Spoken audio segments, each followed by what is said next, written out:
ও শাপলা, হ্যাঁ ভাইয়া। ওই তুই যে ব্যাপারটা বলছিলি আমাকে, আমি ভাইয়ের সাথে কথা বলছি তো, তুই এক কাজ করিস, সুযোগ মতো তুই ভাইয়ের সাথে কথা বলিস। আচ্ছা ঠিক আছে। মনে আছে তো কোন বিষয়টা? আচ্ছা।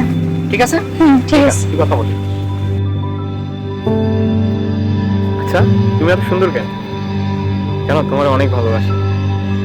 আর শুনছি তোমার জন্য কি বলে ছেলে দেখছে। শোনো, আমি খুব টেনশনে আছি।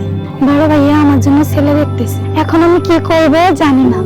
এই তুমি চুপ করে আছো কেন, কিছু বলো। না না, তুমি যা বলছো তাই ভাবছিলাম আর কি। এখন তোমার ভাইকে মানানো ছাড়া আর কোনো উপায় নেই। আর যদি তোমার ভাই না মানে, তাহলে আমাদের পালিয়ে যেতে হবে। কারণ তোমাকে ছাড়া আমি থাকতে পারবো না। সমস্যা নেই, টেনশন নিও না। তোমার ভাইয়ের সাথে আমি কথা বলবো, কেমন? তুমি টেনশন করবে না। আমাদের ভালোবাসা যদি সত্যি হয়ে থাকে, তাহলে একদিনের জন্য হলো তোমাকে আমি পাবো। আচ্ছা ঠিক আছে, ঠিক কোনো আছে। সমস্যা নেই।